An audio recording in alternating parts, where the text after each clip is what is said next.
then the quarterback rolls off out of the fake and finds a receiver downfield. That's R.J. Gregory making the reception. They just stand there, the head starts spinning, they see the guards pulling, the quarterback rolling out, so it's a tough play to defend. 100 yards for Gregory, and a fumble on the play. It's grabbed by the Cornell defense, and coming up with it is Dave Ahaus, the linebacker. The football loose, Ahaus comes up with it, Cornell gets the turnover, and their offense heads back onto the football field.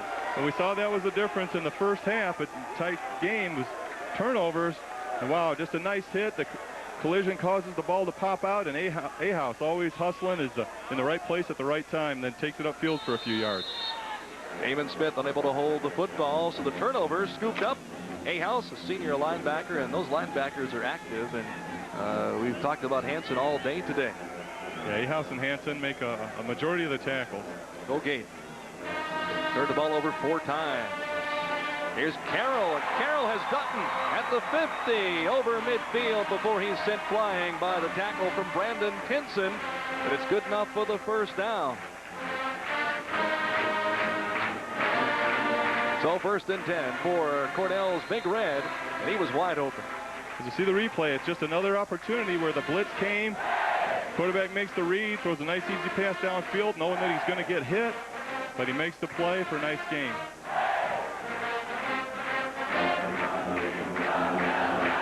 Football over midfield. Here's Carroll. Back at his 42. Fires it near sideline. Actually grabbed on the Cornell sideline by one of the big linemen, Boyle, number 56. Look what I found. Yeah, he's a hard guy to miss with the ball. He's a 300-pounder. It was right to him. So the incompletion, 2nd and 10 for Cornell. 11:55 left, 3rd quarter, and Cornell holding on to a 21-18 advantage. Well, when you have a turnover, the defense has to rise to the occasion, not get down about it, but rise up and make some plays to keep them from making some plays out of, or making some points out of this turnover. Here's Carroll. Back in the pocket. Krosick. Krosick has the first down at the 35. Up to level him, covering defensively Jesse Boyd, but not before another big gainer for Cornell. Cornell seeming to get getting things rolling here. Really got everybody spread out. Scott Carroll able to step up, make a nice throw downfield, and to who other than Eric Krosick. So 1st and 10 for Cornell, driving downfield. Krosick 8 receptions, 87 yards, and a touchdown. Facing the 4-man front. Here's the pass to Dutton. Dutton cuts in behind some blocking, edging close to the 30-yard line before he's brought down. Dutton getting more action with Moresco shaken up on that return earlier in the ball game, and he has not returned to action here in the 2nd half. That was another one of those receiver screens. You can tell by how quickly the offensive line releases their block. Can't do too much of that because releasing the blocks quickly, your quarterback's probably going to get hit. But it's a nice play to mix in a couple times a half to get a different look. 2nd and 7 for Cornell. Try to keep the drive moving. Carroll under pressure from the blitz. Has to hurry it up, and it's overthrown down near the Cornell sideline. On defense was Brandon Tinson. And out there at a receiver spot for the Cornell Big Red, Doug Thornell, number 87. As we take a look at the pressure here, coming right up the middle, Scott Carroll knows he's going to get hit. He's just going to try to make a play, throw it down to where he thinks the receiver's going to be, but it was so far overthrown that not even the defender who saw it the whole way could get a hand on it. Brandon Tinson was there for the coverage. Linebacker Jason Patterson racing in there on the blitz. 3rd and long, 7 to go from the 33. Split backfield. Here's Carroll heading for the end zone, fires it downfield and overshoots his mark as he had a man open, but well overthrown. Tom Galeazzi in behind the defense, but just a little too much arm on that one. Boy, Scott Carroll, I'm sure he'd like to have that one back. He had a receiver wide open. Really all he had to do was lay it out to the point where he could run to it, get a little air underneath it, let the receiver run to it, and just throw it where the defenders can't catch up on the play. Just lay it out there and let him run to it. Don't throw a frozen rope at that point, Roger. You just lay it up there and let him get it. 4th and 7 for Cornell. Colgate showing blitz. Here they come, and a quick kick. It's partially blocked and grabbed by Brandon Tinson. Tinson to the 40, to the 44-yard line. So a quick kick. Looks like a little trickery gone bad, Roger. And it almost proved very costly because Brandon Tinson able to grab it and make a pretty nice return on the play. The hard thing about this play is you got to have really solid protection in the middle, and the quarterback, even though he's punting, he can't stride into the punt. He just has to pooch it out there, and not having probably done a lot of work on it, didn't really hit it well, kind of went off the side of his foot, and Tinson was there to make the catch and take it up the sideline. So Colgate has possession. They go to work the fake to Weiss. It's tossed downfield, overthrown for Corey Hill at the Cornell 42-yard line. Let's take it down to field level now. Standing by, here's Jim Maroney. Roger, Cornell's not a fourth down gambling team. They rarely do it. You saw the quick kick. It kind of failed. On the other hand, Colgate will go for fourth down on a regular basis. They kind of take a Bill Parcells approach to things. They're actually 4 for 6 this season already, including that touchdown at the end of the half that drew the Red Raiders to within 3. Roger? So second down now, and 10 to go for Colgate. Excellent field position as Tinson ran back the quick kick. Here's the option run by Ryan Bennett. Bennett trying to turn it upfield. Waiting for him. The linebacker for Cornell making the hit, John Hansen. Yeah, he's been around the ball a lot today. Just shuffling down the line of scrimmage, waiting to see if he's going to make the pitch, and when he doesn't, it's time for a collision. Looked like he might have wanted to pitch it right there. He's getting into trouble. But you can never second guess him, because if he takes it upfield, he avoids making an error on the pitch and having a bad pitch. So you really can't second guess him too much. But it looked like he had a pitch there if you would have decided a little quicker. Joe Norris almost had him for a loss on the play. 3rd and long. Colgate trailing 21-18. Early stages of our third quarter here on the ECAC Game of the Week. Bennett in the straight drop. Near side, Gregory, leaping grab, and he gets it all the way to the 41-yard line, which is good for the first down. Nice play by Gregory, had to climb the ladder, and he hauls it in. Yeah, just a nice job of getting up in the air and getting the ball in. Had some pretty good-looking coverage, but when the defender looks for the ball, it's an opportunity for Gregory to get up and make the reception. Some good protection there by Colgate. Just goes up and gets it, breaks away out of the cut. It gets wrapped up and brought down to limit the gain. 1st and 10, the give to Weiss.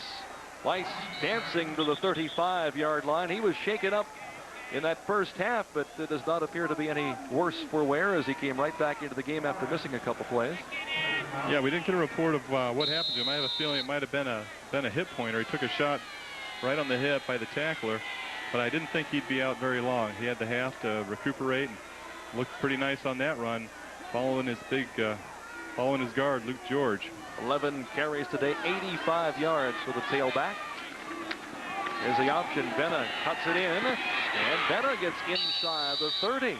Nice running on the option. Allen able to come up and make the tackle on him, but Benna that time seeing a seam as he cut in on the option and made a pretty nice play on it. That's enough for the first down. Yeah, Roger, that's when he's going to want to take it. See how it collapses here? That leaves it open for him, but when he's got a guy up in his face, that's when he should pitch, but definitely made the right decision there. The left side of the line had done a nice job of collapsing the Cornell defense, and he took it upfield for a nice gain.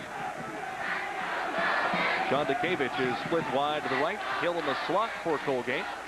1st and 10. Delay to Weiss. Weiss, 25. Still on his feet, trying to get to the 20, but he's unable to do so. Alvarez grabs him and knocks him out of bounds. Ed Weiss on that play did a nice job of waiting for his blocker. We'll see it here as we ISO on him. A little counter move. He steps to his right, and then he just follows his blocker, Tim Gerard, there. And once he makes the block, he's got to make a cut on it. But 58, George Alvarez was there to keep the game from being more than it was. Nice, Alvarez. Nice patience, though, waiting for the block to happen. Here's Weiss up the middle. And Weiss runs into Alvarez again as he carries it inside the 20. Alvarez has him all wrapped up, and Alvarez certainly has the size on him as he's got a considerable size advantage, 221 pounds to about 168. Yeah, I would say that's an advantage. But I think everybody, if you go by that, everybody would have an advantage on Ed Weiss. But obviously, last week and again today, he's up over 85 yards. He's got some strength of hidden in that 5'9" body of his. Rich Sheeran shake it up. He heads off the field. Senior tackle. Great game last year against Colgate. One of the team leaders for this Cornell defense. Third down play here for Colgate. From the I. 1 yard to go for the first down. Weiss close as Hansen came up to wrestle him down at the 17-yard line. And we'll see where the spot is because he had to get slightly over the 17 for the first down. It may be close enough for the chains here. Well, that play really looked like it was going to open up, but Luke George, the left guard, let the defender slide off the block there and really close things up quickly. As you see it right there, he's chasing his man. John Hansen sliding down the line, making the play. We'll see what the measurement tells us. Chain gang in. Short by, what, 2 inches? Yeah, it looked like from what the official was showing us, it's just a couple inches there. John Hansen just doing enough to keep him from getting the first down, but at this point, I think it's go for it range. Fourth down and maybe 2 inches for the first down. So a field goal here would tie up the game. I guess maybe that's not Colgate style. Weiss is out. The fullback is Bowers. But Damon Smith now acting as the tailback. So they've got 2 big backs in there with Benna bringing his club up to the line of scrimmage.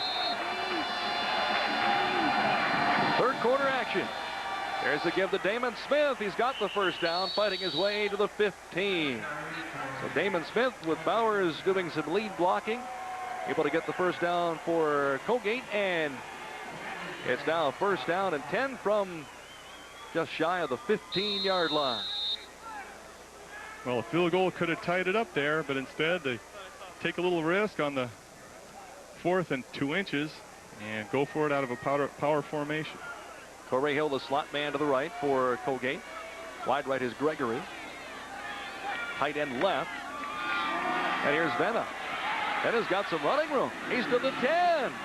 And now down to the 5-yard line. That really opened up for Venna as he rolled right. And the defensive backs were dropping back in pass coverage, and that left a big lane and opening for him. Yeah, we saw last week against Fordham, he had some nice rushing yardage, so we know he's got the ability to do that. He's done it earlier today. It's, again, that fake counter to the left, and he rolls out to the right, sees the DBs kind of dropping back, playing coverage, and gets all he can out of it, taking it down to about the 5-yard line. Nice athletic run by Ryan Venna. So first and goal from the 5. High formation. Venna runs into Damon Smith, but doesn't hurt a thing. Smith touchdown. That almost was a broken play as they had the collision, but Smith is so powerful he just blew by his quarterback and into the end zone for the 5-yard TD. Well, sometimes the back can see the hole developing and he wants to get to it, and might have had to go right through the quarterback to get there. As we look at this angle down the line of scrimmage, we see him just pop out of there scot-free and across the goal line for an easy, what appeared to be an easy score. They're never easy. I shouldn't say that, but it appeared easy. Damon Smith made it look easy. Adam Federico can't get the kick away, and he covers it up. Still now loose, rolling around back there. And finally, the Cornell player who had scooped it up is knocked down. Well, that's like a hot potato. Nobody could gain control of it, and the whistle finally sounds. So they're unable to convert, and the score holds at 24-21 in favor of the Colgate Red Raiders. Could be a big point down the line. Could have had a 4-point spread, instead just a 3-point. Could be tied with a field goal. So breaking the action here with 5:49 to go in our third quarter. Now a 3-point edge held by Colgate. You're watching the ECAC Game of the Week right here on the Empire Sports Network. Of the Buckeyes in the third quarter. Rice and Texas Texas got 2 touchdowns from Ricky Williams, but the Longhorns defense can't stop the wishbone. Chad Nelson going in from about 6 yards out. And the Owls, who surprised Northwestern a week ago, maybe this isn't so much of a surprise after all. They lead the Texas Longhorns, what used to be a great rivalry in the old Southwest Conference, Rice now on top, 24-14. Well, that gets you updated so far on what has happened on this last Saturday of September in college football. We'll see you. Is renewed as the Wildcats' Desert Swarm storms the Rose Bowl to battle the Bruins. Then, Louisville's high-powered offense rolls into Sooner country. Plus, in another Pac-10 clash, Touchdown! Yes! the Quack Attack flies into battle against Stanford's stubborn D. Today at 3:30 on Empire Sports. What the 7 dirty words really are. You have to say them to find out which ones they are.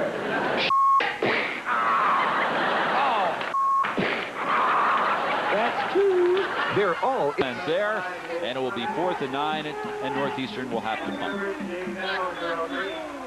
Number 48, Rio, the fullback, comes in as the punter. Now, I don't know how. campus. Did you ever have a hatchet go right through your face? You get both hilarious videos for just $19.95, so call now. For fast delivery, credit card customers call 1-800-942-8866 to order George's Best Stuff for $19.95 and get the bonus video calling on campus, or send check or money order to this address. Call now. At the 24, 25-yard line, that's your part about 17. Secondary. Sideways.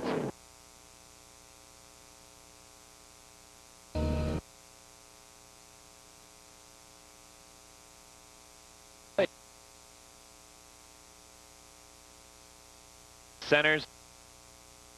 Justin Bush. And there's the kick. And Bush and Leonard going to decide who gets it. It's Bush. Bush brings it back to the 20, and it'll be 1st and 10 as the Cornell Big Red offense will take the field.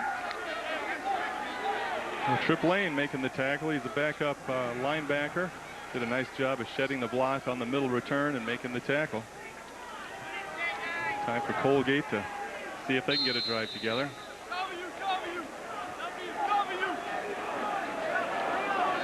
And let's see a quarterback this time for the Big Red, Mike Hood.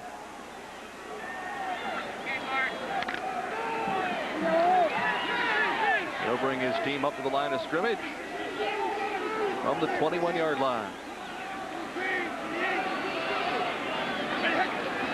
Here's a snap.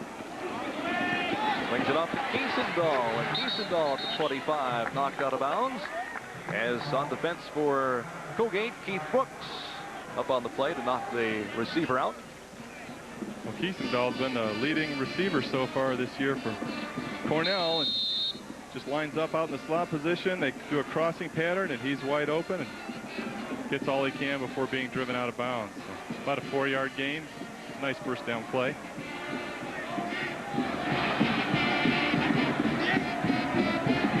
So 2nd down now for the Big Red. There's Dutton. Dutton runs into the arms of linebacker Jason Patterson, the 6-foot junior, as he ran the crossing pattern. Good hit by Patterson with him right there stride for stride and leveled him. It's now 3rd down for Cornell. Pick up of a couple of yards on that play. Yeah, we take a look at a nice pass zipped in there. And Patterson, you know, you're going to give up some receptions, but the important thing is to limit the gain.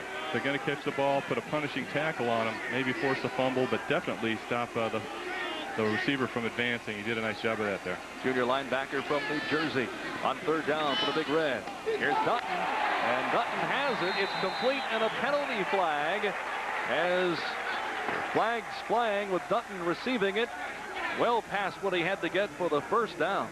Well, Brad Tinson in some very tight coverage, actually too tight. I wouldn't have think that ball could have gotten in there, and maybe calling him for some interference. Here's a call. It's against the defense. As we take a look at it, just quick drop back, getting a little pressure, but they held him off pretty well. But Pat Dutton just making a nice catch on some tight coverage, a little too tight a coverage by Brandon Tinson. A beautiful catch by Pat Dutton. So the 1st down grab by Dutton. Okay. Defensive pass interference is declined. The catch is good, and it's a first down at that spot. So good enough for the first down, and with the declining of the penalty, football spotted now at the 42 of Cornell. Easton Dahl, the lone running back. He'll take the snap directly under center. And we saw two defenders jump where they'd drawn off. His flag's thrown. We'll have to wait and see. Should mention also that the pass rush, Adam, affected certainly for Colgate with Blair Hicks sidelined. He was injured in the first half and has not returned. Right. The report was that he had a compression of his leg, which would indicate probably a really deep bruise. And that's a very painful injury. So they're saying he's definitely out for the rest of the game. And a defensive offsides on that play. That'll cost Colgate 5. Let's take a look at that again. Defense what happened? was offside, 5 yards from the previous spot, still first down. And when they do come with the blitz, they're bringing it up the middle. But that time, Neil Gomez, the nose tackle, just a little too eager to get going. They're dying to get some pressure on the Cornell quarterbacks. Take the blitz this time.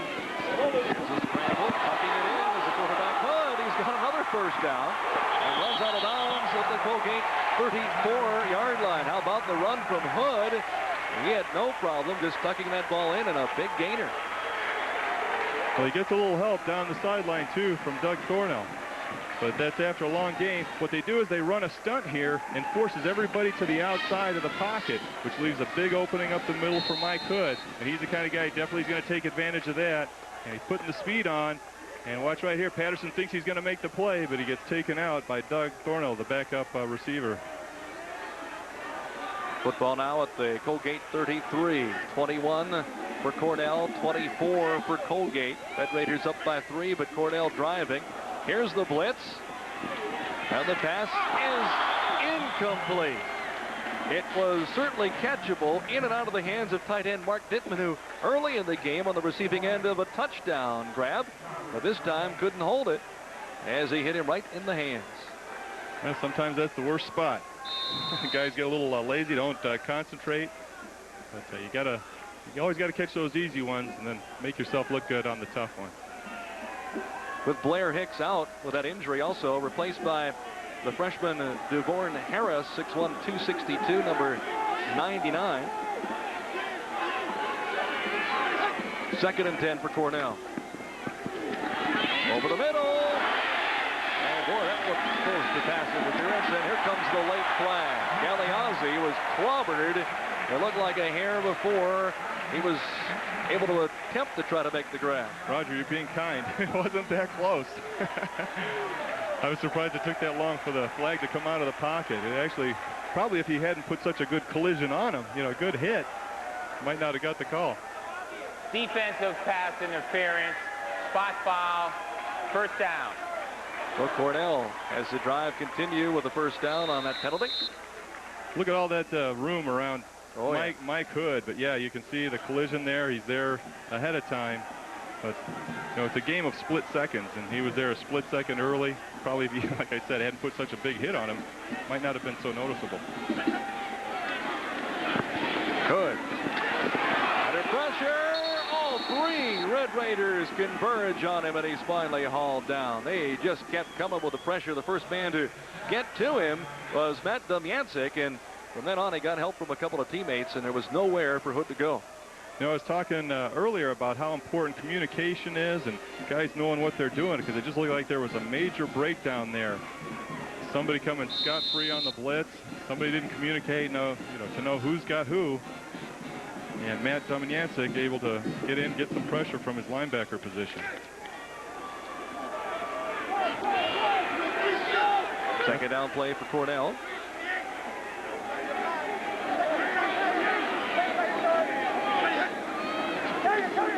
Hood over the middle. What a grab. Beautiful grab by Doug Cornell. He had to reach back and catch it behind him. And that is down to the 32-yard line. Yeah, not a good throw by Mike Hood here. if he could have given Doug Thornell a nice throw, instead of making such an effort to catch the ball, he would have had an opportunity maybe to run after the catch. But that wasn't to be that time and limited the gain there. Domienczyk in on the hit on him as well. So a third down situation here for Cornell. Cornell has converted 3 of 9 in this situation. Third down, 18 to go. Fake gives the Bird. Rolling right is Hood. Diving grab complete to Krozik. Krozik at the 15-yard line. Sliding along the artificial turf. And a completion for Cornell. Probably a good move by the coaching staff to get Mike Hood out of the pocket, on the move. That's where he likes to be. Obviously a nice fake, really fooled all of us. And then just a nice catch by Krozik, going down low to scoop it and make the catch. Fourth down. 3 to go for the first down. They're going to try a field goal. On for the kick is John McCombs. 32-yard attempt. The kick is up.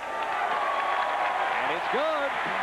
Now the importance of that missed extra point attempt for Colgate, because Cornell with the field goal comes back to tie it at 24 all. A break in the action. 1:51 to go, third quarter. You're watching the ECAC Game of the Week on the Empire Sports Network. Cornell University, first in discovery, service, and leadership. The Cornell campus is considered one of the most beautiful in the country. It is surrounded by plenty of open green space, delightful flower and rock gardens, and dramatic waterfalls. The Finger Lakes region and the campus itself are striking in their scenic loveliness and easy accessibility. Cornell University, creating the future.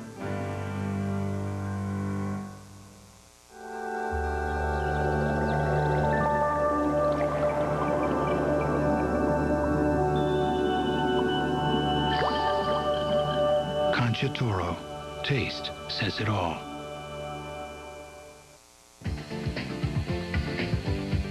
Catch the coach's comments and call in to voice your own on The Marv Levy Show with Paul McGuire.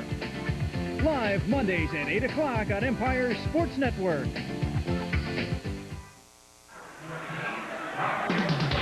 Monday nights at 8, join Marv Levy and host Paul McGuire for the Marv Levy Show. Hear what you need to know about the Buffalo Bills from a man that knows them best. Call the coach this Monday at 8, right here on the Empire Sports Network. Let's go down to the sidelines here with our own Jim Maroney. Roger, a couple of old-time rivals, Colgate and Cornell, and we have a family feud going on here because on Cornell's side of the ball, we have the DiPaolo brothers, the bookend tackles we told you about earlier in the game, doing a great job. The line has allowed 3 sacks, but so far none of them given up by the DiPaolo brothers. On Colgate's side, we have the Pattersons, Jamal and Jason, twin brothers again. Jason, the defensive back, has an interception. Jamal has 7 tackles. We're tied at 24. Tie in the family feud too, Roger. All right, thank you, Jim. We're set to go here as teeing the football up for the Cornell Big Red, Joe Zumbek. The drive started on their own 21, 10 plays, 64 yards. Took almost 4 minutes with Holmes with the field goal. Here we go. The boot comes downfield. Hauled in at the 6-yard line. Back to the 20. Corey Hill to the 30. And hauled down right on the 30-yard line. So Hill brings it back to the far side of the football field. 1st and 10 now for the Colgate Red Raiders.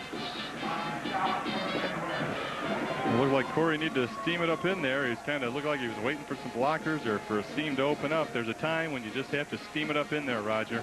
That might have been one of those times right there on that return. But still pretty good return out to the 30-yard line. Minute 39 to go, third quarter.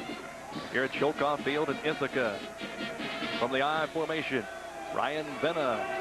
He runs the option near side of the field. Big gainer too, 40, 45, 50.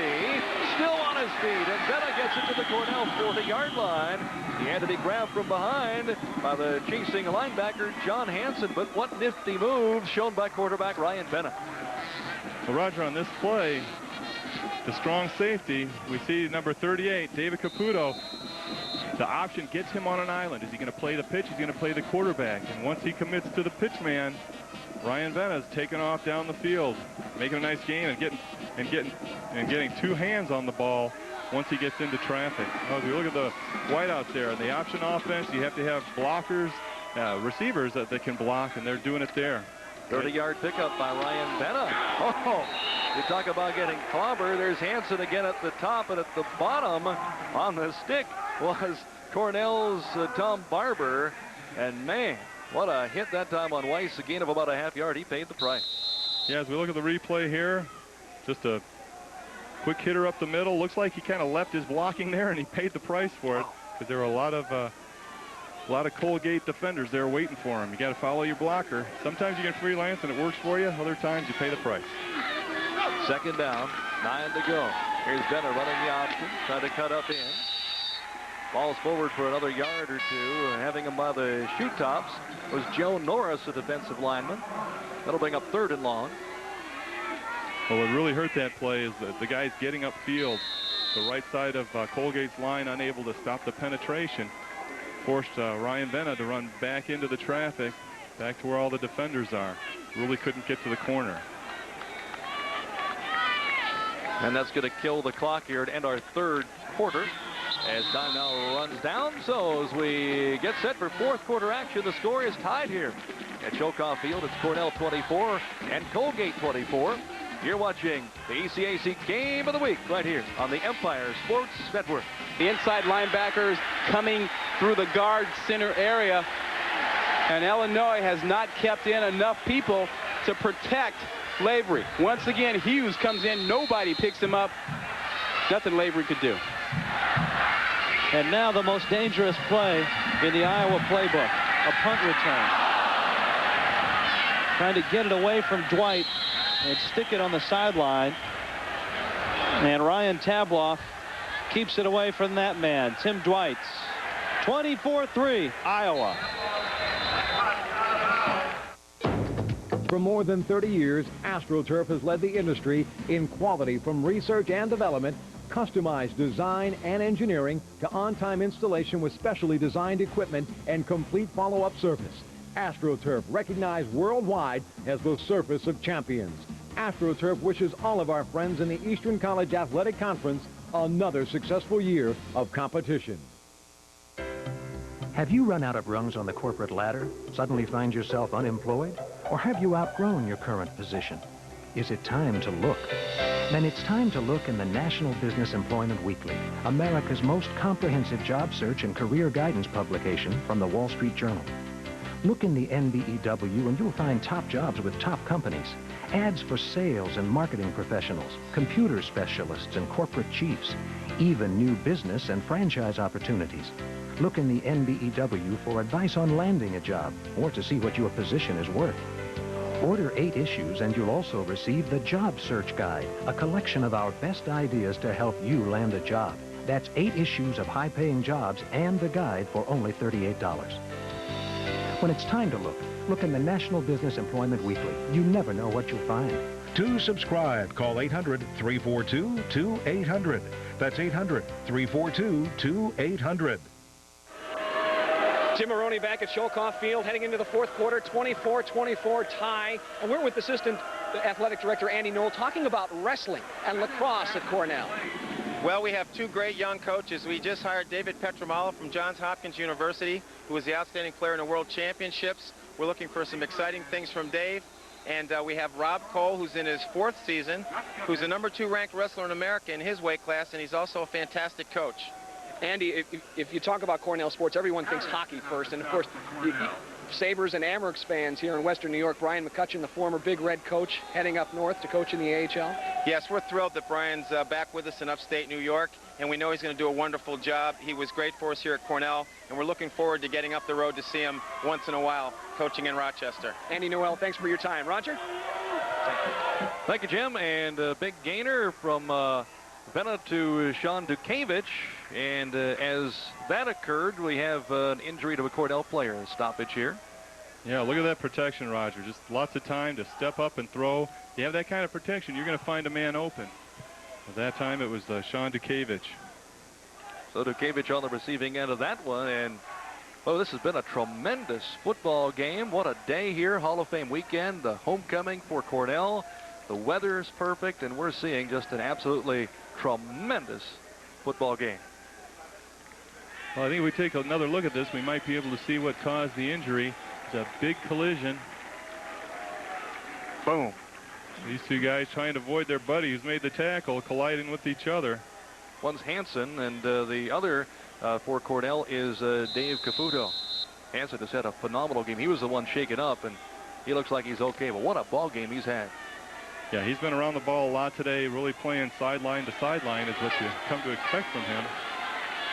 It's a first down play for Colgate. In a tie here at 24 all. Weiss up the middle. Weiss sporting free, sliding inside the 20-yard line before he's upended. He's so small that he just kind of scoots in there between those huge offensive linemen, and he's got to be tough not just to tackle, but to try to see in there, Adam. Yeah, he's got those big guys in front of him. I think at times he's on top of the linebackers before they have a chance to really even locate him, so they can't get a good shot on him. And at 5'9", he's got a lot of leverage, and as we see with the statistics, he's just over 100 yards today on 16 carries. There's a give to Damon Smith, the fullback, right up the middle. Powers is way ahead for a couple. Smith has had a tremendous game also. And there's Sheeran, the co-captain, big anchor on that defensive line, the bottom of the pile. Yeah, those two defensive tackles, Chris Harrison and Rich Sheeran, have really kind of clogged things up for Damon Smith. The one big run that Damon did have was on the draw that set up the last score before the end of the half. So he's had his opportunities on some of those plays, but really just a straight ahead run up the middle has been having a tough time. Third down play now for Colgate. Bennett wants to throw. He's under pressure. Drops it off to Corey Hill, and Corey Hill knocked down at the 10-yard line. Corey Hill's got a first down for Colgate as a big play on a reception to Hill, and that came with Bennett under all kinds of pressure from that defense. Well, that's what Bill Biddle told me to expect from Ryan Venna. He's not really a typical drop-back quarterback with a really strong arm, but what he can do is improvise, deal with pressure, and make plays, and he showed it right there. He spot the football just inside the 10, so it'll be first down, and goal to go from the 9. Here's Venna. Weiss dancing. And able to get it to the 6-yard line. Hauling him down for Cornell was Chris Allen. Well, they brought their right guard around on a pole to lead up the play. Steve Estes. That's a big guy to have running through there, especially with the little guy right behind him.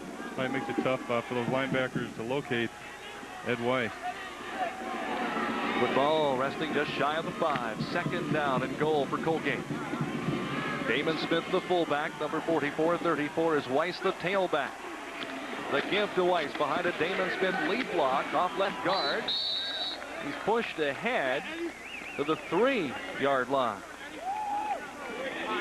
Eland in there, one of the Cornell defenders. 4 or 5 red helmets converging on Weiss, and we have another injured Cornell defender. Well, I was just talking about him. Chris Harrison, the defensive tackle. He tried to get up and continue to play, but couldn't put the pressure on his leg and had to go back down to the ground and call out the medical staff. Well, this has been a tough football game. Maresco, injured in the first half, has not returned. Blair Hicks for Colgate, shaken up. He has not returned. Weiss went out of the game in the first half, has obviously come back, but this has been a hard-hitting football game. Well, I think it's all that we expected, maybe a little bit more. And what we're seeing now is Colgate putting a good drive together. It looks like Cornell's defense is getting a little fatigued. Actually, this little break in the action might be a benefit for them as they can regroup and try to put on a goal line stand here. Working on his leg, stretching it out. And he's sitting up now.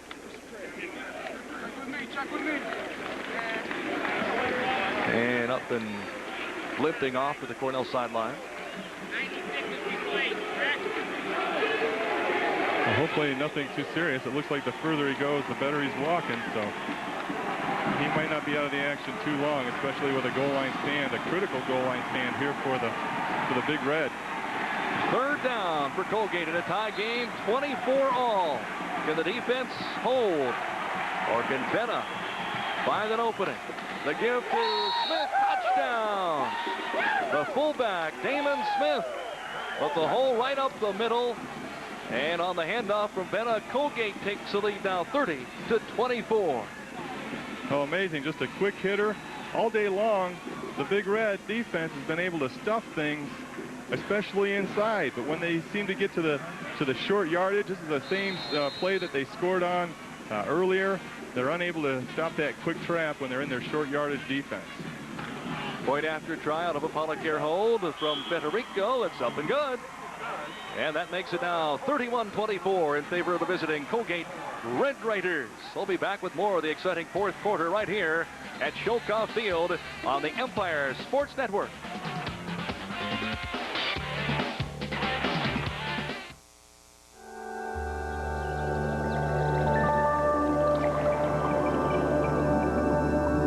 Keeps it. 20. He's 15. Cuts back. The 5. Touchdown, Tavian Banks.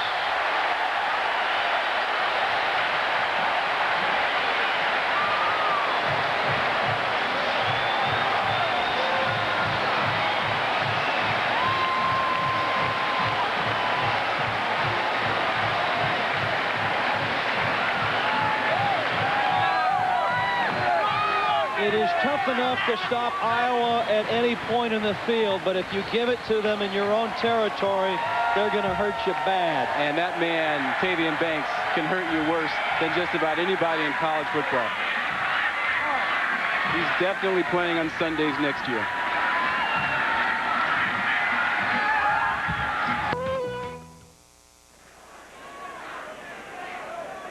Okay, Roger, we're going to see on this touchdown that's just another quick trap. And it's going to just open up here once again for Damon Smith. We'll take a look at it. Quick fake by the tailback to hold the linebackers, and he's through before they can really even react to the play. So from 2 yards out. The cutback, again, he sees the lane, and he's got the ability to change directions better than anybody.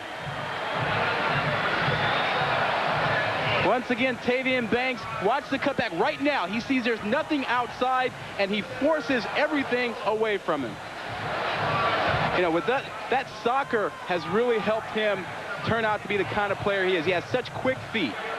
Score, so he's had some really critical plays, although not the big yardage. Scoring drive starting on their own 30. 10 plays, 70 yards, took 4.5 minutes off the clock. Eric Kutschke set to kick it off. And not much of a deep kick. Bounces back at the 20. Grabbed by Justin Bush. He's knocked out of bounds on coverage for Colgate. The man to hit him was John Constantino. It'll be first down and 10 to go now for the Cornell Big Red. And we'll see if they can answer here. Trailing now by a touchdown. Almost looked like a mortar kick. That's what they call it. If it's intended, it's called a mortar kick. If it wasn't intentional, it's not. Just a high kick, kind of into a soft spot. Too short for the return guy to get to, and then it forces the wingman to make a decision. Do I catch it, or do I let the guys behind me get it? From the Cornell 22, at quarterback is Scott Carroll. Here's Carroll. Stepping up, firing, Dutton, and a penalty flag. It's intercepted by the defense and Jesse Boyd. And it's brought back to the 21-yard line, but penalty flags, and it sure does appear that there's pass interference pending here. I think they're calling it again on Brandon Tinson, excuse me. He has good coverage, and I think really what they're calling it for is it's just his hands. He's getting a little push on the back. But although he's flapping now, so maybe I've got the call wrong. 2 flags thrown, one at the 34 and one back at the 39. Maybe offensive interference. I think we're going to have to wait for the officials to discuss it and see what they come out of the pack with. 4 officials, 5 now in on the conversation. Brandon Tinson on the coverage.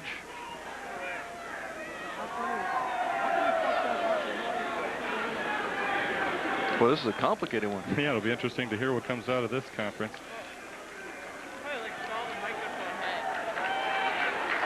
That's against the defense.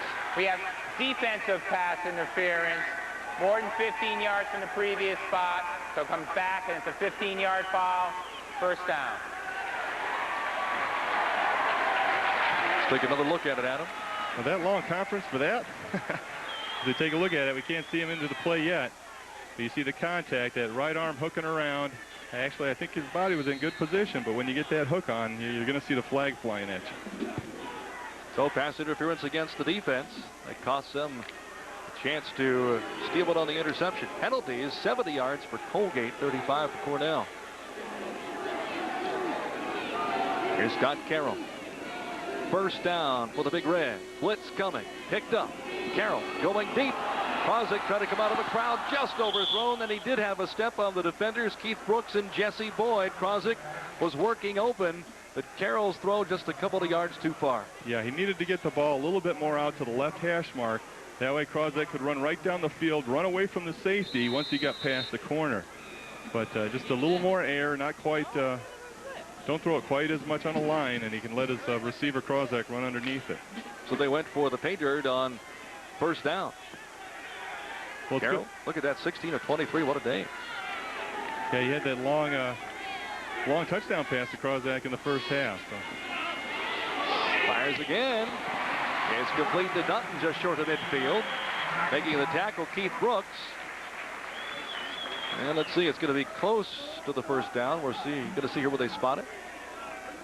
And it is first down. Well, Scott Carroll, we said he was a drop back passer. We take a good look at it here. He steps up, throws a nice ball.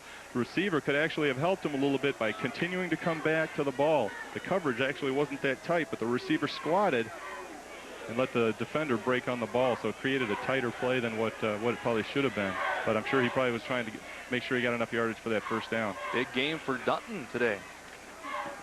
Carroll to Dutton again. Dutton one-on-one coverage with Brandon Tenson, and Tenson hauls him down. Another pretty good gainer over midfield down to the 45-yard line. So a pickup of 7 on the play. Yeah, they just had the two receivers out to the right. You just run them off, get them back pedaling, put the brakes on, and you've got enough of a cushion for the long pass across the field to that sideline. 11 minutes to go in our fourth quarter right now. It's Colgate leading 31-24, but Cornell on the march over midfield. Here's the blitz from the corner. It's complete to Bush. And Bush knocked out of bounds short of where he had to get to reach the first down marker. I'm going to say he was tackled inbounds, and the clock keeps turning. A nice play by Scott Carroll on that time, because he didn't leave the pocket, but he just sort of slid to his right away from the pressure of the blitz from the outside, and threw a nice pass over to the right sideline. Third down, a yard to go for the first down for Cornell. Try to call the signals about the huddle.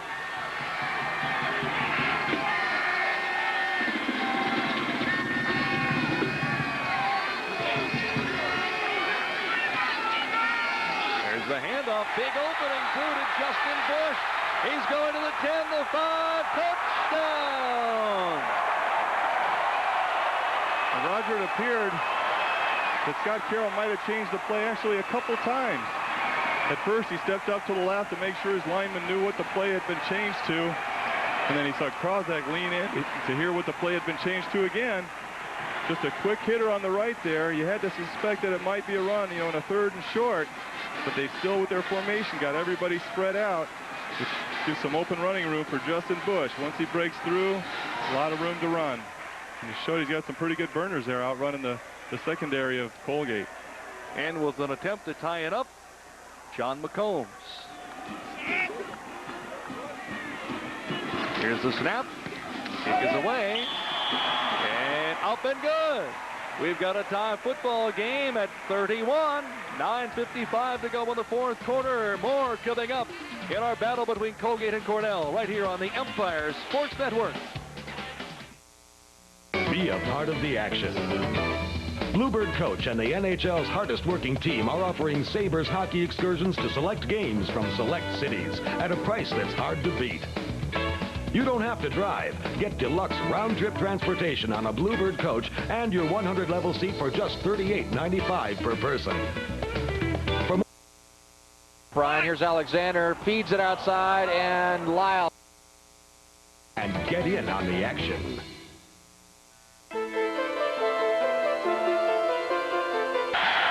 They're coming this time. Lavery. Got Down he goes.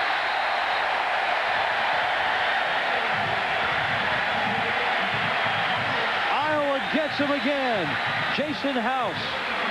Remember the last play? They put the linebackers up near the line of scrimmage. They faked the blitz. They backed out of there. They put them in the same position again. This time, no fake. They're coming. And this disrupts the timing. Lavery doesn't have time to find his receivers. Once again, the Iowa defense coming up with a big play by confusion. Come off the corner. Demyancik runs over to cover his tight end, and it creates a wide open middle for Justin Bush. Nobody there. Look at the guard surprise. He's like, hey, who am I supposed to block? There's nobody there. And it's just a lot of green after that for Justin Bush. The Colgate Red Raiders got burned on the blitz. No second line of defense once he broke through the line of scrimmage. 43-yard TD run for Bush, and that with a point after ties it here. The drive starting on their own 22, 5 plays, 78 yards. Bush the big 43-yard run, taking 2 minutes 26 seconds off the clock. So like starting all over again at 31 all. So that's a huge play. Boy, Roger, those blitzes, you know, they can make big plays for you, but they can give them up just as fast.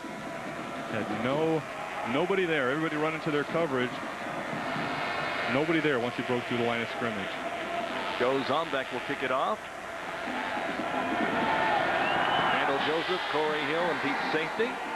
The kick comes to Hill at the 3. 10, 15, 20, 25, 30. Out of bounds, shy of the 35-yard line. Nice run back by Corey Hill.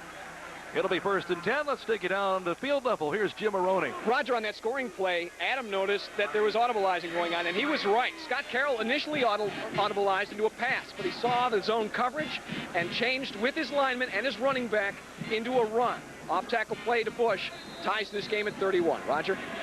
Great work, Adam, by the quarterback in seeing and reading the situation, and the play worked for a TD. An important thing, to be able to call at the line of scrimmage, everybody has to be tuned in. Everybody's got to get the call. So really, everybody's got to do a great job to make those plays work. And we'll see if Colgate can come battling back. Sheeran hauls down Weiss. Rich Sheeran was waiting there and manhandles Weiss to the ground. He got nowhere. Yeah, Rich Sheeran, we've talked about him quite a bit today. He's really been stuffing the middle that time, not just playing the line of scrimmage, but getting upfield, getting some penetration to make the hit. You see the backside of the line pulling, but he slides off his block and gets upfield into the hole, right behind those pulling blockers. Adam, that hurts from up here. Man. That's why I retired. That's like running into a concrete wall in Sheeran. 2nd down. Here's Benna, runs the quarterback draw. He gets it over the 40 as he falls forward. Heads up play by Ryan Benna, and he is so dangerous, either running the option or making plays happen out there. He's like an architect. Yeah, that looked like it was probably a called draw because the two backs that were in blocking, after they waited a couple counts, they took off upfield looking to throw blocks. So unless it was an option and he made some kind of call to let them know to go block, it probably was a called play. 11 carries, 72 yards for the Colgate quarterback. Gregory is wide to the right.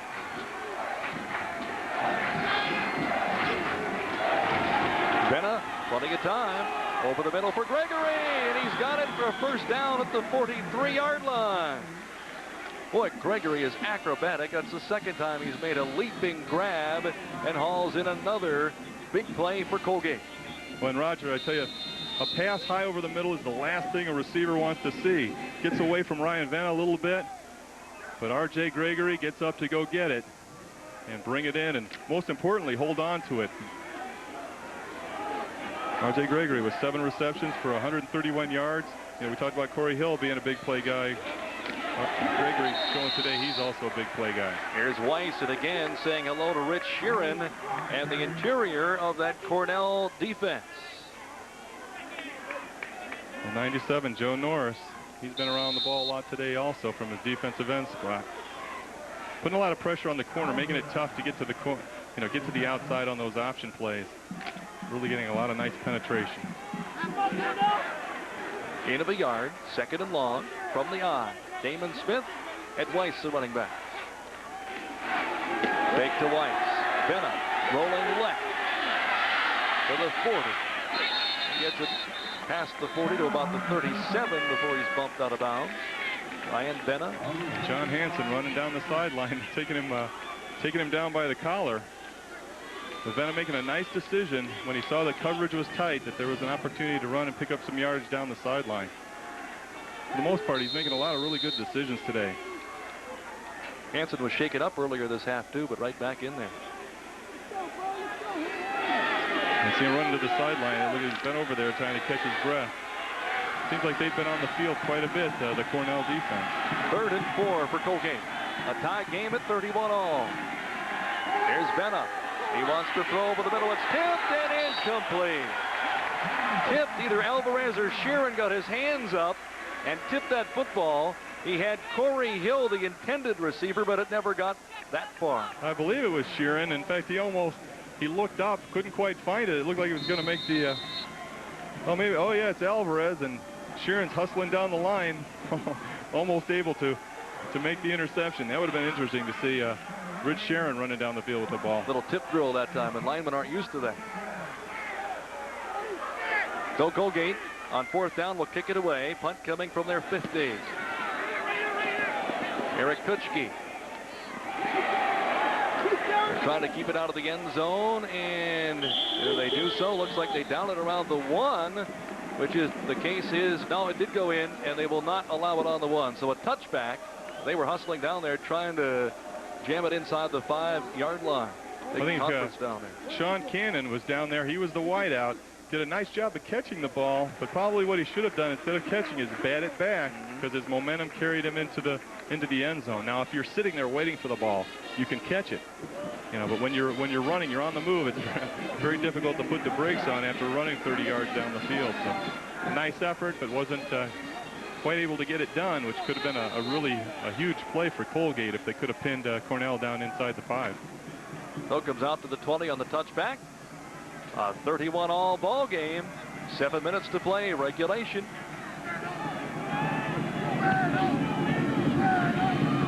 Scott Carroll at the controls. Back at his 10. Guns it near sideline.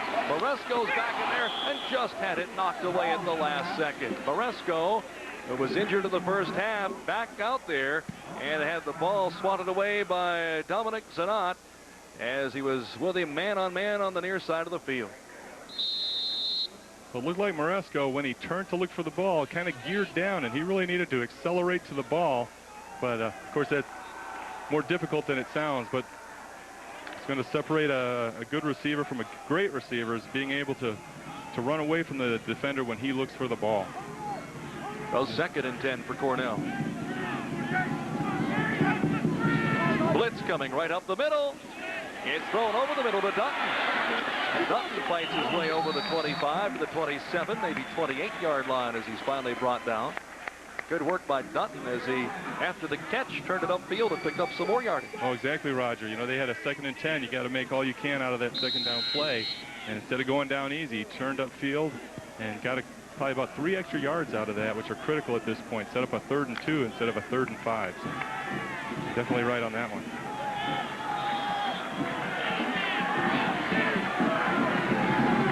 6:15 to go. Now Cornell trying to keep that drive alive. Here's Carroll. Right side, Crosett. He's got the first down before being bumped out of bounds by Brandon Hinson. There you go to your co-captain and your ace receiver, and he responds once again. Just a little throw and catch. All they needed was a couple of yards. Look at that. Nobody from Colgate even in on the screen there with the pass rush. So Scott Carroll can just step, make a nice throw over to Crozak for the first down. Jamal Patterson got there first, followed by Pinson. So 1st and 10 now for the Big Red. Here comes a blitz up the middle from Patterson. And brought back over by Kiesendahl, the 40 to the 41-yard line. Haven't called his name here recently as Bird was in the backfield, but Kiesendahl, big gain that time. Well, the first rusher was picked up, and Kiesendahl did a nice job of avoiding the second one, and then was able to get up through the line of scrimmage and pick up some good yardage. Could say Justin Bush, who broke that long TD run. Kiesendahl comes wide left. stacked wide with Moresco. Second down now for the Big Red. Carroll looking, firing, incomplete for Moresco at the 45-yard line. Zanat was on him in coverage. The pass high and out of the reach of the would-be receiver. Well, the secondaries both ways are getting their workouts, aren't they? Boy. Yeah, look at they're huffing and puffing. And it looks like they're discussing coverage. It's got to be confusing back there with all the multiple looks that Cornell throws at you. Third down conversions, Colgate 8 of 16, Cornell 5 of 12, and it's third down here and 3 for the Big Red. Here's Carroll. He might be able to run for it. There's a flag thrown. Gets it back to the 42, which is short of where he had to get, but more importantly, a flag thrown back at the 35. Generally in that area, it's a holding call against the offense. Yeah, usually a holding. Occasionally you might get a call hand to the face. At this point, the penalty might be insignificant since they were able to stop him, assuming that it's on Cornell. Since they were able to stop him short of the first down. Here the referee chatting with the other officials, holding call.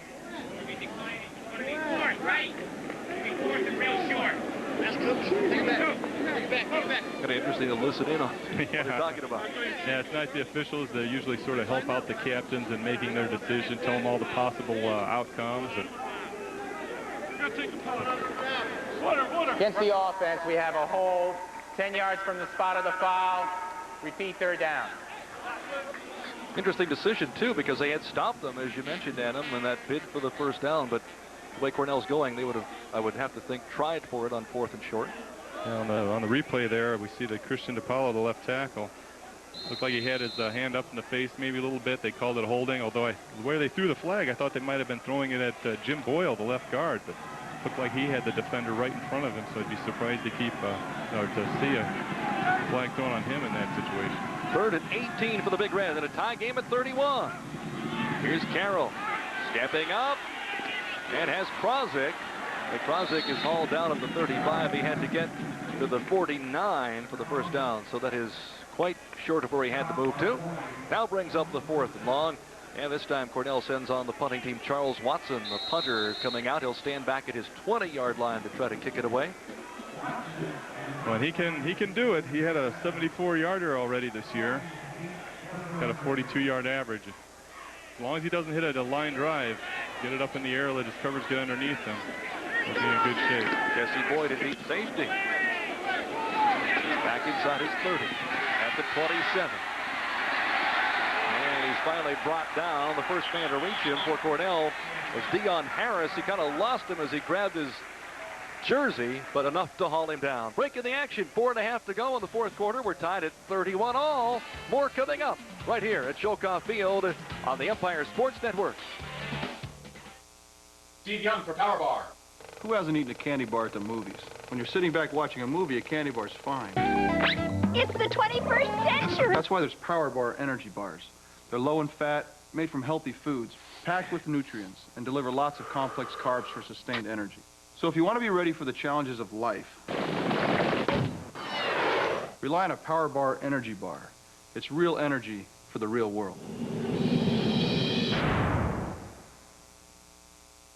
You the new intern? Yeah. What are you doing?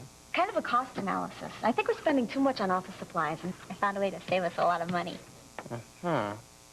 You know what? There's another project I need you for. Okay. This is going to save us a lot of money. Good thinking. Thanks. I'm almost done. Oh, I see you've met my daughter. Save money at Staples. Get the guaranteed low price on over 6,000 office supplies. Staples. Yeah, we've got that. The Northeast Division champion Buffalo Sabres are back in action this Wednesday night at 8:30. The Sabres travel to St. Louis to battle Brett Hull and the Blues. Labatt Hockey Hotline follows the game on your home for Buffalo Sabres hockey. Empire Sports Network.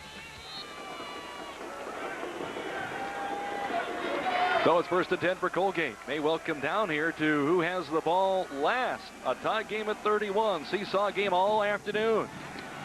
Benna running the option. The pitch to Weiss. He's got some running room to the 40, the 45, the 50. Weiss on the sideline into Cornell territory. Knocked out of bounds just short of the 41-yard line.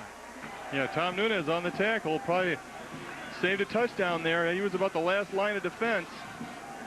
So the guys really went for the fake on the inside on the triple option. Nice job getting it finally to the perimeter with their option game. And we see Ed Weiss taking off into the open field. That's really with the option. They want to get out there if they can. They don't want to force it. But when they have opportunities to get out there, they want to take advantage of it. And Ed Weiss showing that he can make some big plays.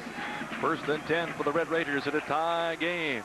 Now they give to the fullback, Damon Smith, fighting his way inside the 40-yard line. Some hard running from Damon Smith. Rich Sheeran able to bear hug him down. Yeah, that play didn't look like much, Roger. But he picked up 4 yards. For, 2nd and 6, it's a lot easier for the offensive coordinator, than 2nd and 8. So really that leg drive and not quitting on the play really making the difference. Corey Hill in the slot left. Gregory is wide left. Tight end right, Ernie Quackenbush. He faked the give inside this time to Damon Smith. Carried by Ryan Benna.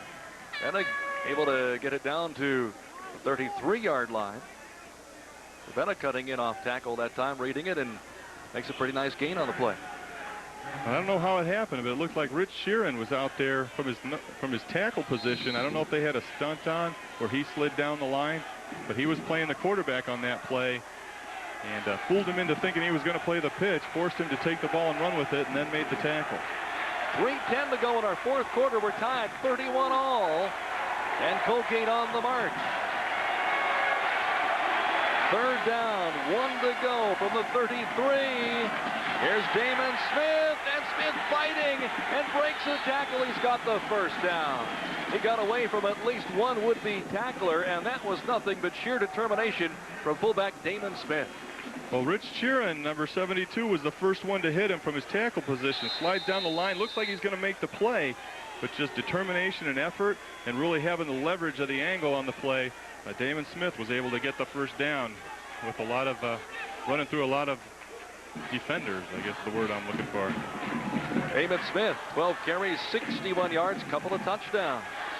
1st down for Colgate at the 30. Ryan Benna right back to the 30. I don't know if it was a busted play or just the penetration of Cornell forced him to cut a little deeper on the option that he wanted to, because he was in heavy traffic from the time he started to run down the line of scrimmage. Yeah, when Cornell has been able to stop Colgate's option is when they're able to get penetration from the end position. When they do that, Vanna gets nervous about making the pitch because the ratio gets thrown off because he gets knocked deep. So it's not his normal ratio from where he is to where the back is he's pitching to. So he plays it safe, he holds onto the ball, and that keeps it from being a good play, that penetration on the outside. Benna wants to put it up. Now tucks it in, cuts up to the 20, still on his feet. Running by Benna, he's very close to a 1st down, and he made all that happen with some fancy footwork out there on the left side. Well, we talked about it earlier, how he takes something that doesn't look like it's going to be a good play, and he makes something out of it, and that's just athletic ability and determination. Here we look at the fake and the rollout. Doesn't really have anything open, and it doesn't look like he's got a lot of room to run, but he slides past a couple guys and jukes one there, and then tucks the ball away when the contact does come. Gets all he can out of it. Enough for the 1st down. 92 yards for Ryan Benna on 15 carries. Inside the 20 now, Colgate. Continuing to move. Here's Weiss. Weiss up the middle, heading for the end zone. Touchdown! Ed Weiss with a TD carry, and that puts Colgate in the lead, 37-31. Well, we talked about his ability before the game to hit the hole quickly. There's a good example of it. Usually we're used to Ed Weiss hitting the play out in the perimeter. Here, straight up, steaming up the field behind Damon Smith, his fullback, his lead blocker. And he just hit a seam and hit it so quickly that, the Big Red defense just couldn't react to it. And Federico will try the point out. At least they couldn't react quick enough. Here's the kick. It is good. That makes it 38-31 in favor of the Colgate Red Raiders. And now if Cornell can score, well, they'll be faced with a decision. First things first, of course, but will they then try for the single point or go for 2 in the win here before the homecoming crowd? Ed Weiss on that Colgate sideline. 1:18 to go in the fourth quarter. And seesaw back and forth. We have seen some tremendous football here this afternoon between these two intrastate rivals. And what a tremendous afternoon of football. So as we take a look at this play, it's just a quick hitter right up the middle. There's a seam. Follows his fullback. Let's take a look at it. Let's run with it, guys. See the double team there. The blocker slides off, and that creates this wide open seam right up the middle. Good double team combination block by the Colgate offense. Excellent blocking up front. Estes, Bolus, George, Clasby, Tim Gerard, all doing quite a job helping to open the holes. Take a look at the scoring drive as the point after was good. Started on their own 30, 7 plays, 70 yards. Weiss the 18-yard TD run. And that took 3:09 off the clock. And looking down on the sideline, I see Scott Carroll has his helmet on. Mike Hood has his off. Looks like with the do-or-die situation, Scott Carroll's going to be back in the game. Kutsky boots it deep to the 12, taken by Justin Bush. And Bush, nice return, back over the 30 to the 32-yard line. So Cornell with 1:11 to go in regulation, looking to push in the tying touchdown. Look at Scott Carroll getting his last little words of advice before heading out onto the field with 1:11. And pretty much the game's going to be in his hands. See if they can march back and make a game out of this in the last minute.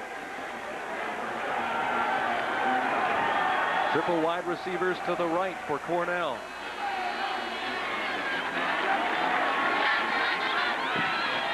The pass over the middle to Dutton, and Dutton has it past the 45 to the 46-yard line. Again, a lot of room opening up over the middle. And we talked about all day the fact that Cornell likes to go for the short passes if possible. They'll take what's given them. Yeah, I think what's really going to open up here is those middle range passes. The secondary is going to back off. If they bring a blitz, it's especially going to open up the middle, but they'll probably lay off a little bit here and force them to execute and make plays. Big Red down. Downfield, firing for three. Complete to Krozik at the 20-yard line. So much for short passing plays, huh? You know that's going to happen when you say that, Roger. Just a beautiful play. Nice throw. He talked about, at times he doesn't lay it up enough. This time he laid it up, let Krozik run to the ball, and he did just that. Made a great reception over the shoulder in traffic. 43 seconds to go in our fourth quarter. Cornell trailing 38-31. Here's Carroll. Left side, open man Krozik, and Krozik gets it inside the 10 before tackled by Jesse Boyd. Well, that was a case where the secondary had backed off. They brought some blitz in the middle, opened up the short passing game there.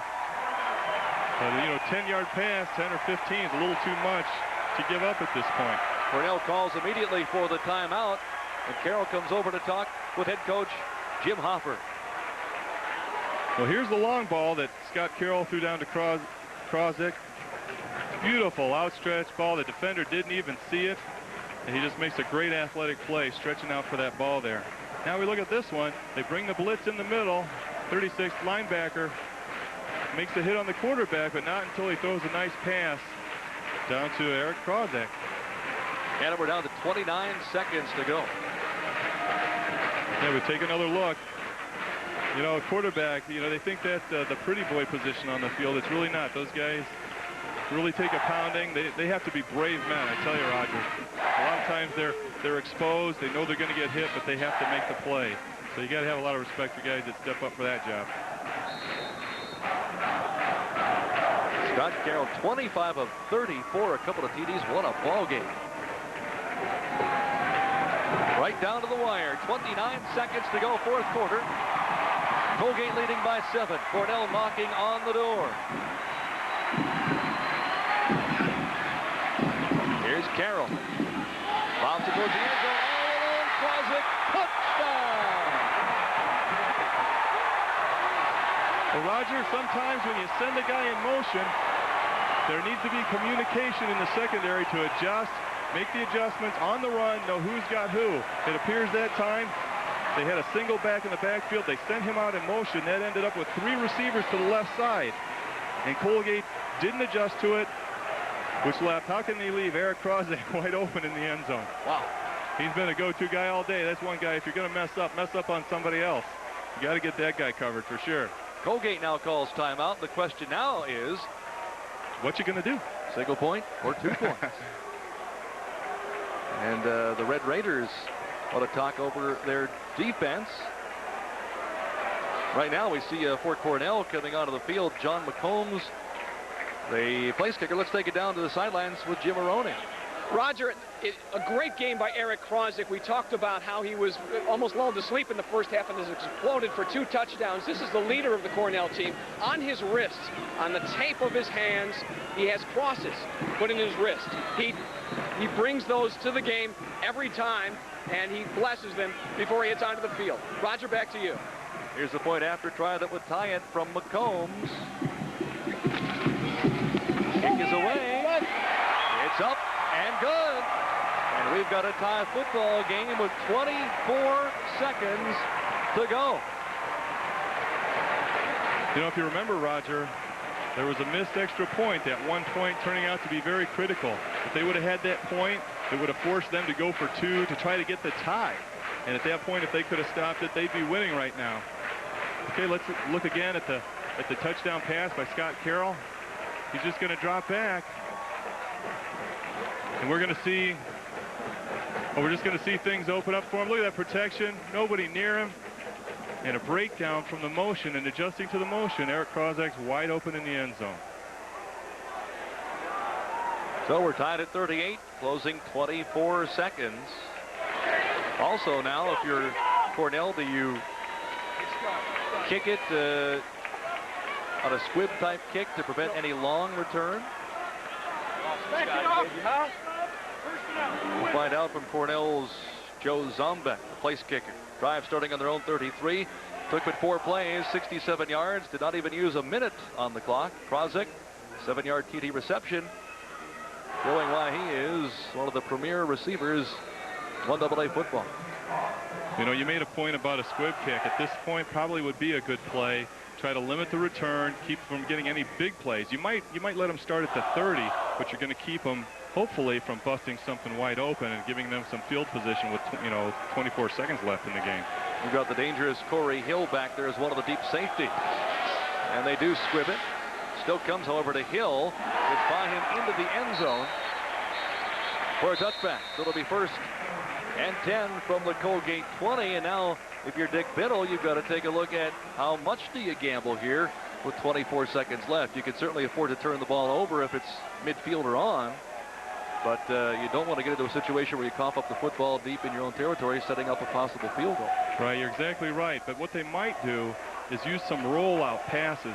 Get Ryan Venna out into the open field. Give him that run pass option. If it's really open, go ahead and go for it. But if it's not, tuck it and get upfield, get as much as you can, and just be secure with the ball. 24 seconds to go before the overtime as Colgate's Venna back. And for Damon Smith, in and out of his hands. He could not hold on to it. The closest defender for Cornell was Dion Harris, but that time Smith just couldn't close his hands on the ball. Yeah, well, he had a collision right after the ball got there. And I don't remember seeing him catch the ball earlier today, so this might be the, in a critical situation going to him. But I think what they felt was they could get a mismatch, get a linebacker, maybe the strong safety on the fullback, and create an opportunity that way. 18 seconds to go, 4th quarter. Tied at 38. Venna, delay give to Damon Smith. And penalty flags are thrown as he's hauled down shy of the 25-yard line. That leaves 12 seconds on the clock. Face mask against the defense. Yeah, I think John Hansen had his hands a little high on the tackle. Luckily, though, only a 5-yarder.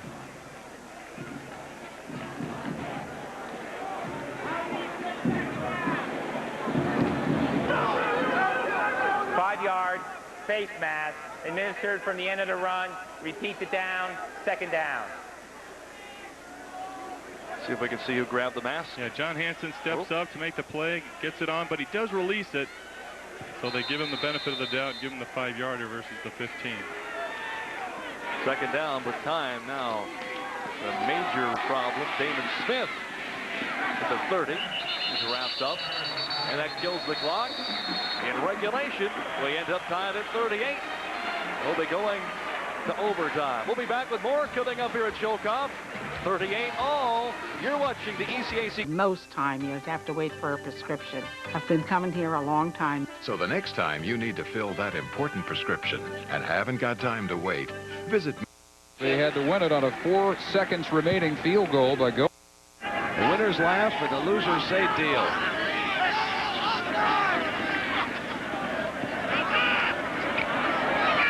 Kobe launches one, open man, jump ball, ricochet, interception, penalty flag.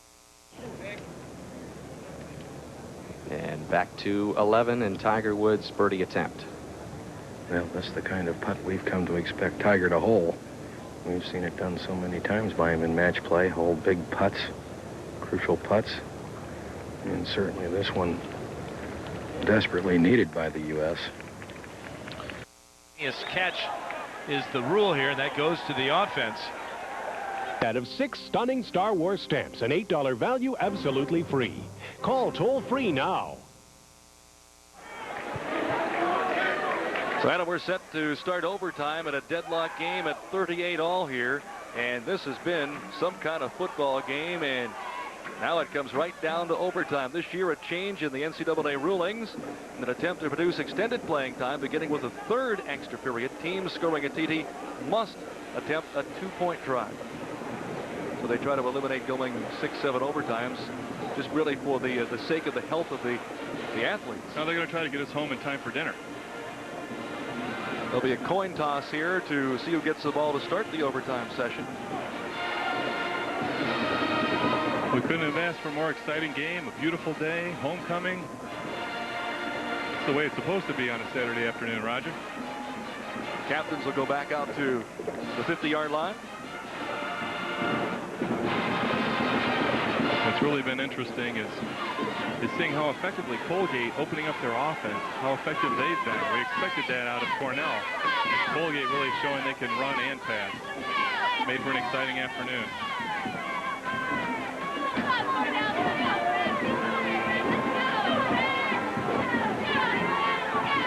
Allen, Carroll, Krosik, and Bird, the co-captains for Cornell.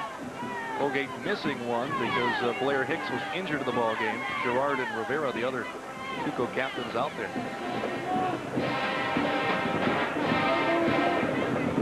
Cornell is going to get it, and they will receive to start the overtime session.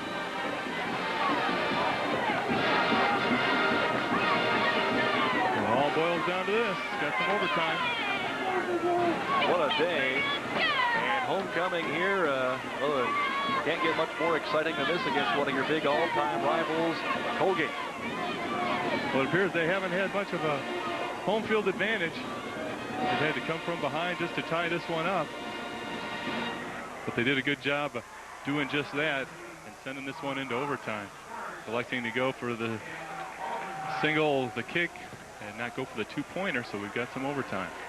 Obviously, the receiving team means in overtime that they will start with possession of the football first from the opposing 25. Carroll out there at quarterback. Yeah, what we've really seen is in these critical situations, Coach Hofer has gone to Scott Carroll to get it done. Going to the senior, the guy with a little bit more experience. Maybe not as mobile, but experience is what you want to have in this type of situation. Here we go from the 25. Carroll stepping up, lofting one to the end zone. He has a man open. Oh, he just overthrew his receiver, Pat Nutton, who was 2 or 3 strides in behind the defense. Yeah, Pat appeared to look down to find himself on the field. I don't know if it slowed him down, but he sure was open. We got the isolation. He's going to run down, take the inside, but then turn, look over the shoulder for the ball. You saw him take that little peek down to see where he was. got him into a little trouble there. Might have lost a step on that little head bob. Carroll at quarterback. Offense, 497 for Colgate Cornell at 480. So if you love offense, you have loved today's football game. Carroll under pressure, lofts it off as he was being dragged down by Matt Demyancic. Colgate wants an intentional grounding call. They're going to get it. Well, he threw in the vicinity of Brad Kiesendahl, but really appeared that he was just throwing the ball away. But really a judgment call by the official, since they did have a man in the area. Take a look again at him. Yeah, it looks like he's just dumping it. Flag and wave it off. There was an eligible receiver in the area. Down counts. It's third down. Now they say an eligible receiver in the area. So the down counts. It'll be third down. Well, in their opinion, I guess Brad Kiesendahl was the intended receiver, although he threw way behind him, so I have a feeling he was trying to dump it, but did at least do it in the area of a receiver so he could not get the flag. 3rd and 10 for the Big Red here in overtime. Carroll's got the time. Sends it to the end zone for Krozik, and it's overthrown. Zanot was back there covering him, as was Jesse Boyd. So that time throwing into double coverage to the ace, Krozik, and the Red Raiders were certainly paying a lot of attention to him. Yeah, they should have double coverage on him. That's why I was so surprised he was able to score that on that pass to tie things up. But not going to make that same mistake twice. That brings up a 4th down situation, and on John McCombs to attempt a field goal from the 32, so it'll be a 42-yard attempt for McCombs. The kick is away, heading towards the uprights, but wide to the right. Well, McCombs can't convert on the field goal attempt, and now Colgate will get the football from the 25 and bring their offense back onto the field. Well, McCombs, tough spot for the young kicker coming in. His first game as the kicker this year. Maybe a little bit long for him to have to kick, but you might as well go for it in that situation. So the Red Raiders in overtime with their first crack at scoring. Ryan Benna from the eye, Weiss and Damon Smith. And Benna runs the option, the pitch to Weiss. Weiss down near the 10-yard line before he is hauled down. In on the hit for Cornell, Justin Bird. That time Benna ran the option about as perfectly as you can. Wow, it looked beautiful. As you see him go down the line of scrimmage, the fake of the dive sucks him in, and he pitches it out without it looking, because they've got a good ratio. He knows where his back's going to be, and even led him a little bit so he could catch it right in stride and head up the field. Just very well done, very well executed option that time by everybody, actually, but especially quarterback Ryan Vena. That's enough for the first down. 1st and 10 from the 11, so they conceivably could make another first down on the drive. This time they give right up the middle to the fullback Damon Smith, and very little running room. Yeah, he's had a tough time in there, except for on short yardage and goal line. You know, he's scored 2 touchdowns on those quick traps, but when it comes to their standard offense out in the field, he really hasn't been able to get much yardage up the middle of the Big Red defense there. 2nd down from the 9. Gregory is split left. In the slot, Corey Hill. Quackenbush, the tight end, right. Here's the option. Benna cuts it up. And touchdown. Ryan Benna scores the touchdown, and Colgate is the winner. Benna running the option to perfection into the end zone in the first overtime. Makes it 44-38, the visiting Red Raiders. Well, another big play by Vena. He's been doing it today. We saw he did it last week against Fordham. But you get that guy into the open field, he's dangerous. And it didn't take him long to decide to tuck it away and head for the goal line. What a football game in overtime as we see it again. Just your typical option. Looked like Joe Morris went too flat down the line of scrimmage and gave Ryan Vena the corner. And we saw him do it all day. When he got the corner, he has the speed to get it upfield and going in for the winning score. We see the Colgate team celebrating. Coach Biddle got to be pretty happy about this. So that spoils the Cornell University homecoming, as Cornell had won its last 11 homecoming games, and it took overtime here today to end that streak. And just some tremendous showings on both sides of the football. Again, the total offense for both sides around 1,000 yards. My kind of game. You know, it's the kind of game where you hate to see somebody lose, because both teams playing so well, you know, racking up a lot of points, a lot of exciting plays, a lot of big plays. But so we'll be back to wrap it up here at Schulkopf. Again in overtime, the final, Colgate 44, Cornell 38. You're watching the ECAC Game of the Week on the Empire Sports Network.